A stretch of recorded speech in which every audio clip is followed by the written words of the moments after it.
Hello everyone, welcome to a sync और मैं हूं आपका दोस्त भारत शंकर। तो रिसेंटली एक बहुत ही जाने माने इकोनॉमिस्ट नोरियाल रूबिनी ने एक बहुत बड़ा स्टेटमेंट दिया है, या यूं बोल लीजिए एक बहुत बड़ा वार्निंग दिया है, जहां पर उन्होंने ये बताया है कि बहुत जल्द एक बहुत ही सीवियर इकोनॉमिक मेल्टडाउन होने वाला है, जिसकी वजह से as a direct result stock market में इन द नियर फ्यूचर एक बहुत बड़ा क्रैश आने वाला है। एंड ऑफ कोर्स ऐसे स्टेटमेंट्स सुनने के बाद हर एक के माइंड में ये जरूर आएगा कि हर दिन कोई ना कोई इकोनॉमिक मेल्टडाउन के बारे में या स्टॉक मार्केट क्रैश के बारे में बोलता ही रहता है। तो ऐसा ही कुछ इकोनॉमिस्ट नोरियाल रूबिनी ने भी बोला होगा, और इसको सीरियसली क्यों लेना चाहिए ऐसा बहुत लोग सवाल पूछ सकते हैं। तो यहां पर मैं आपको बता दूं, नोरियाल रूबिनी का जो एनालिसिस होता है या जो प्रेडिक्शंस होते हैं, इसको दुनिया भर के जाने माने investors, financial news medias, financial investment houses, ये सब इनके बात को बहुत ज्यादा सीरियसली लेते हैं। और इसी रीजन की वजह से फाइनेंस और इकोनॉमी की दुनिया में नोरियाल रूबिनी को डॉक्टर डूम के नाम से भी जाना जाता है। और जनरली डूम का मतलब होता है कोई टेरिबल इवेंट जो फ्यूचर में आने वाला है, जिसको हम अवॉइड नहीं कर सकते।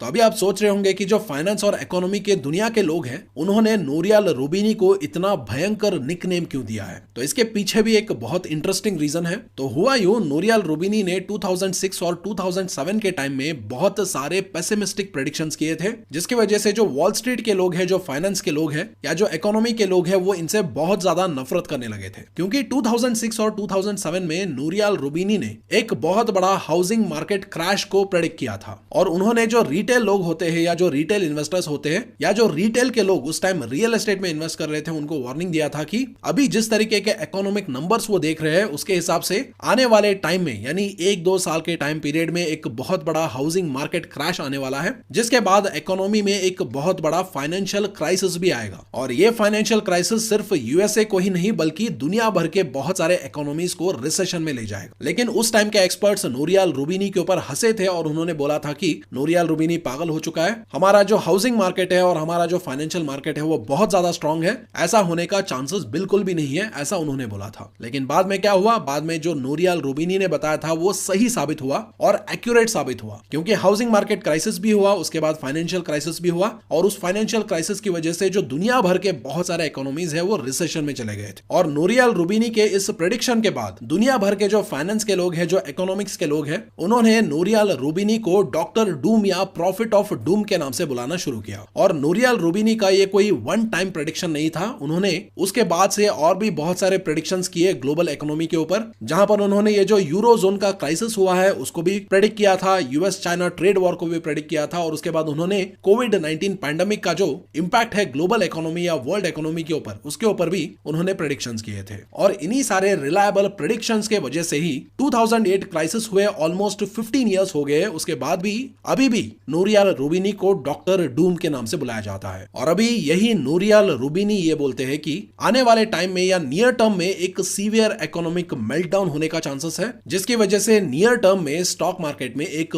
बहुत बड़ा क्रैश आ सकता है। और नोरियाल रूबिनी ऐसा क्यों बोलते हैं, उसके पीछे का लॉजिक क्या है और ये क्रैश कब आ सकता है, उसके बारे में भी वो डिटेल्स बताते हैं। अभी हम उन्हीं डिटेल्स को डिस्कस करेंगे, लेकिन सबसे पहले ऐसे क्वालिटी कंटेंट बनाने के लिए हमारी टीम बहुत मेहनत करती है। अगर आप चाहते हैं कि ऐसे क्वालिटी कंटेंट YouTube प्लेटफॉर्म पे सर्वाइव करे, तो ये बहुत ही ज्यादा इंपॉर्टेंट है कि आप वीडियो को लाइक करें और चैनल को सब्सक्राइब करें। एंड मोस्ट इंपॉर्टेंटली, हम बहुत जल्द ज्वाइन बटन मेंबर्स के लिए live question and answer session शुरू करने वाले हैं। और अगर आप इस लाइव Q&A सेशन में पार्टिसिपेट करना चाहते हैं और अपना सवाल पूछना चाहते हैं, तो आप ज्वाइन बटन के ऊपर क्लिक करके ज्वाइन मेंबर बन सकते हैं। तो चलिए अभी डिस्कशन को आगे बढ़ाते हैं और सबसे पहले ये समझने की कोशिश करते हैं कि नोरियाल रूबिनी ने ऐसा क्यों बोला है कि बहुत जल्द एक बहुत बड़ा इकोनॉमिक मेल्टडाउन होने वाला है और स्टॉक मार्केट क्रैश होने वाला है। ऐसा उन्होंने क्यों बोला है और उसके पीछे उनका लॉजिक क्या है या एक्सप्लेनेशन क्या है, सबसे पहले उसे समझने की कोशिश करते हैं। तो सबसे पहले आपको यह समझना है कि नोरियाल रूबिनी ने अब ये जो मेजर फाइनेंशियल क्राइसिस का वार्निंग दिया है वो यूएस इकोनॉमी को दिया है। तो अभी यह बात सुन के बहुत लोग ये सोच रहे होंगे कि अरे यूएस इकोनॉमी में होता है तो ठीक है, हमारे इकोनॉमी को तो कुछ नहीं होगा। और जैसा कि आजकल बहुत सारे एक्सपर्ट्स न्यूज चैनल पे बोलते हैं कि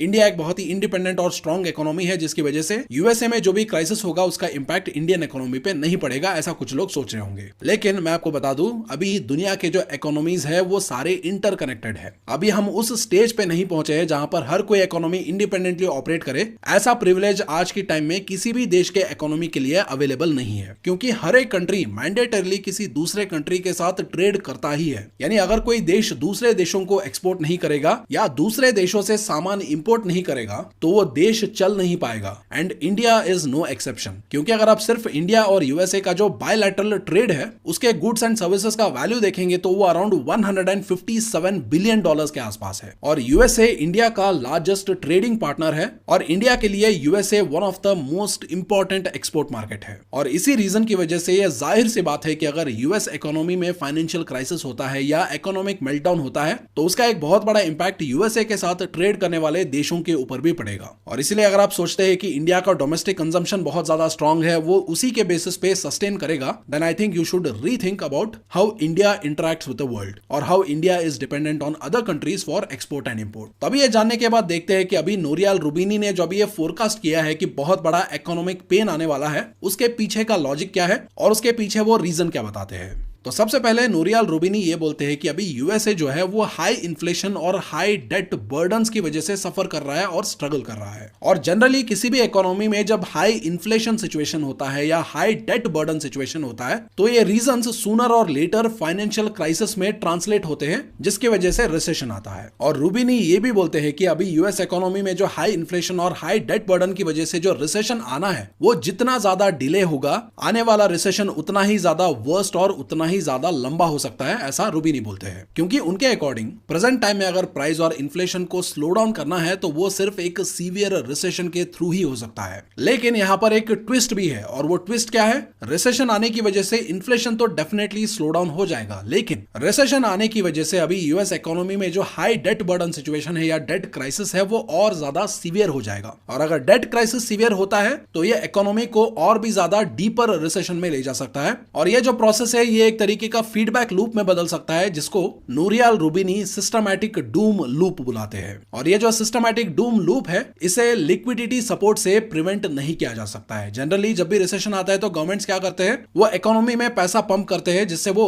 रिसेशन को रिड्यूस करने की कोशिश करते हैं और इकोनॉमिक ग्रोथ को फिर से बूस्ट करने की कोशिश करते हैं। लेकिन सिस्टमैटिक डूम लूप सिचुएशन में गवर्नमेंट्स ऐसा नहीं कर पाएंगे, जिसकी वजह से स्टैगफ्लेशनरी डेट क्राइसिस क्रिएट हो जाता है। तो अभी ये सारा इंफॉर्मेशन सुनने के बाद बहुत लोग ये सोच रहे होंगे कि सर सुनने में तो ये बहुत अच्छा लग रहा है लेकिन कुछ समझ नहीं आ रहा है। अगर ऐसा आपको लग रहा है तो चलिए मैं इसको थोड़ा आपको सिंप्लीफाई कर देता हूं। तो अभी मान लीजिए रिसेशन आ जाता है, तो रिसेशन आने के बाद सबसे पहले क्या होता है, इकोनॉमिक एक्टिविटीज में स्लो डाउन हो जाता है। गवर्नमेंट कम पैसा स्पेंड करता है, बिजनेसेस कम पैसा स्पेंड करते हैं और जो ऑर्डिनरी लोग होते हैं, जो घर खरीदते हैं, गाड़ी खरीदते हैं या जो भी बाकी के खर्चे करते हैं, उनका स्पेंडिंग भी कम हो जाता है, जिसकी वजह से क्या होता है, मार्केट में ओवरऑल जो गुड्स एंड सर्विसेज का डिमांड है वो कम हो जाता है। और जब गुड्स एंड सर्विसेज का डिमांड कम हो जाता है तो ऑटोमेटिकली उनका प्राइस भी कम हो जाता है और जब प्राइस कम होता है तो क्या होता है, इन्फ्लेशन रिड्यूस होता है। यानी अभी क्या हुआ, रिसेशन आने की वजह से इकोनॉमिक स्लोडाउन हुआ और इकोनॉमिक स्लोडाउन होने की वजह से इन्फ्लेशन यानी महंगाई रिड्यूस हो गया। लेकिन यहां पर आपको यह भी समझना है कि रिसेशन आने की वजह से जो इकोनॉमिक स्लोडाउन होता है वो कैसे होता है। तो रिसेशन आने पे इकोनॉमिक स्लोडाउन होता है, इकोनॉमिक स्लोडाउन होने पे डिमांड कम हो जाता है और जब प्रोडक्ट्स एंड सर्विसेज का डिमांड कम होता है तो ये जो कंपनीज है, जो कॉर्पोरेशंस है, वो ज्यादा लोगों को हायर करते हैं या कम लोगों को हायर करते हैं। ऑब्वियसली कम लोगों को हायर करते हैं और वर्स्ट केस में तो वो लोगों को फायर भी कर देते हैं या नौकरियों से निकाल देते हैं, बोनस नहीं मिलता है, हाइक नहीं मिलता है, जिसकी वजह से क्या हो जाता है, बिजनेसेस का इनकम भी रिड्यूस होता है और लोगों का इनकम भी रिड्यूस होता है। And on top of that अभी मार्केट में नए जॉब्स बहुत ही कम होंगे और एग्जिस्टिंग जॉब्स में जो अभी लोग काम कर रहे हैं उनमें से बहुत लोगों को जॉब से निकाला जा रहा है, जिसकी वजह से क्या होता है, अनएम्प्लॉयमेंट रेट बढ़ जाता है। और उसके साथ साथ रिसेशन में जो एसेट्स होते हैं उनका वैल्यू भी कम हो जाता है, क्योंकि आपने देखा होगा जब भी रिसेशन होता है तो रियल एस्टेट के प्राइसेस कम हो जाते हैं,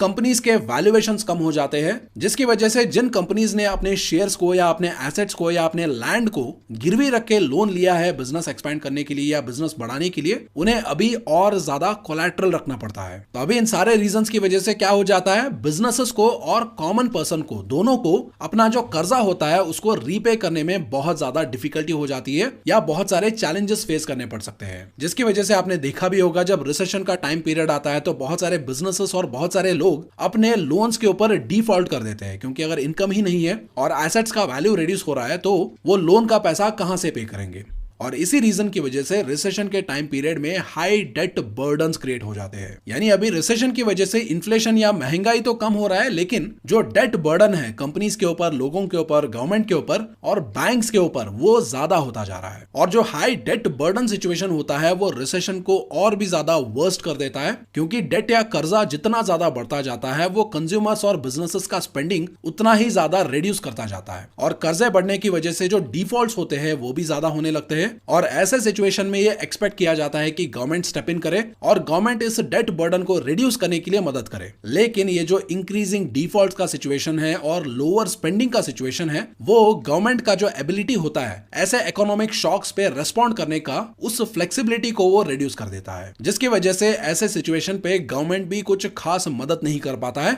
जिसकी वजह से एक सिचुएशन क्रिएट होता है और उस सिचुएशन को बोला जाता है स्टैगफ्लेशनरी डेट क्राइसिस। और ये स्टैगफ्लेशनरी डेट क्राइसिस क्या होता है और वो कैसे किसी इकोनॉमी को इंपैक्ट करता है, और अगर ये स्टैगफ्लेशनरी डेट क्राइसिस यूएसए में मैनिफेस्ट होता है तो उसका इंपैक्ट इंडियन स्टॉक मार्केट के ऊपर क्या पड़ सकता है, और इंडियन स्टॉक मार्केट कितना परसेंटेज इंपैक्ट होता है, उसका डिटेल्ड एनालिसिस हमने ऑलरेडी हमारा जो वेबसाइट है async.com वहां पर पोस्ट कर दिया है। अगर आप चाहे तो जाके चेक कर सकते हैं। और उसके साथ साथ async.com पे हमारे प्रो मेंबर्स के लिए हम बहुत सारे प्रीमियम आर्टिकल्स भी डालते हैं, और अगर आप चाहे तो ये 3500 रुपीज का प्रो मेंबरशिप आपको बिल्कुल फ्री में मिल सकता है। और ये फ्री मेंबरशिप पाने के लिए आप वीडियो के डिस्क्रिप्शन में जा सकते हैं और वहां पर आपको ज़ेरोधा में डीमैट अकाउंट ओपन करने का रेफरल लिंक मिलेगा। और अगर आप उस रेफरल लिंक से डीमैट अकाउंट ओपन करेंगे और उसके बाद अगर आप हमारे व्हाट्सएप चैट सपोर्ट नंबर पे कांटेक्ट करेंगे तो वो आपको ये 3500 रुपीज का प्रो मेंबरशिप बिल्कुल फ्री में दे देंगे। ज्यादा जानकारी के लिए वीडियो के डिस्क्रिप्शन जाके चेक करें, नहीं तो अगर आप हमारे फ्री टेलीग्राम चैनल ज्वाइन करेंगे तो वहां पर भी आपको ये सारा डिटेल्स मिल जाएगा। So coming back to the discussion, तो अभी तक जो नोरियाल रूबिनी ने बताया है उसके अकॉर्डिंग स्टैगफ्लेशनरी डेट क्राइसिस रीजन की वजह से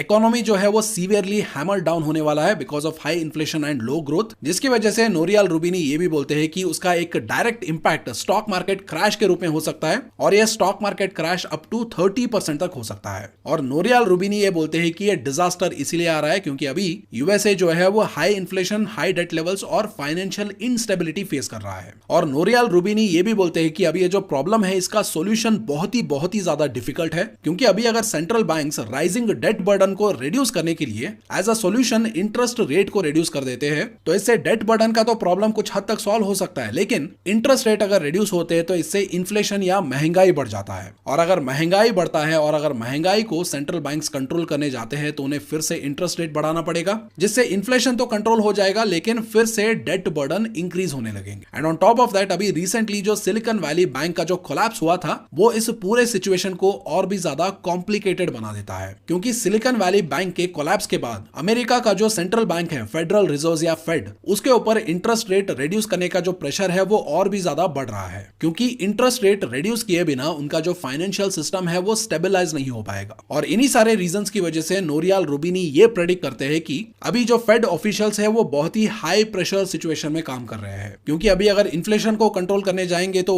डेट बर्डन बढ़ेगा, डेट बर्डन को कंट्रोल करने जाएंगे तो इन्फ्लेशन बढ़ेगा, और अभी अगर इंटरेस्ट रेट रिड्यूस नहीं किया तो फाइनेंशियल सिस्टम जो है उनका वो स्टेबलाइज नहीं हो पाएगा, जिसकी वजह से आने वाले टाइम में हो सकता है कुछ और बैंक्स भी कोलैप्स हो जाए, जिसकी वजह से लिटरली नोरियाल रूबिनी ये स्टेटमेंट देते हैं कि fed officials will eventually wimp out on rising interest rates and that will cause run away inflation, debt problems and financial instability across the economy. और सिर्फ नोरियाल रूबिनी ही नहीं बल्कि गोल्डमैन सैक्स ने भी अपना जो प्रेडिक्शन है 2023 रिसेशन का, उसकी प्रोबेबिलिटी को उन्होंने 25% से बढ़ा के अभी 35% किया है। और उसके साथ साथ अभी दुनिया के जो टॉप इकोनॉमिस्ट है वो भी अभी फेड का जो प्रॉब्लम है, अगर इंटरेस्ट रेट बढ़ाया तो इन्फ्लेशन कंट्रोल होगा लेकिन डेट क्राइसिस बढ़ जाएगा, लेकिन वही अगर इंटरेस्ट रेट रिड्यूस किया तो इन्फ्लेशन बढ़ जाएगा और डेट क्राइसिस कंट्रोल होगा। ये वाला जो प्रॉब्लम है उसके डेंजरस कॉन्सिक्वेंसेस के अगेंस्ट भी अभी वार्निंग से जारी कर रहे हैं। तो अभी ये वेट एंड वॉच वाला सिचुएशन होगा कि क्या आने वाले टाइम में रिसेशन होगा, अगर रिसेशन होगा तो क्या लॉन्ग टर्म और वैल्यू इन्वेस्टर्स के लिए लोअर वैल्यूएशंस पे अच्छे स्टॉक्स को खरीदने का मौका मिलेगा, जैसे कि कोविड टाइम पे हुआ था या 2008 के फाइनेंशियल क्राइसिस के टाइम में हुआ था। क्या ऐसा अपॉर्चुनिटी फिर से आ सकता है? वो हमें वेट एंड वॉच करना पड़ेगा। लेकिन आपके ओपिनियन में आपको क्या लगता है? क्या आप डॉक्टर डूम के प्रेडिक्शन से सहमत हो?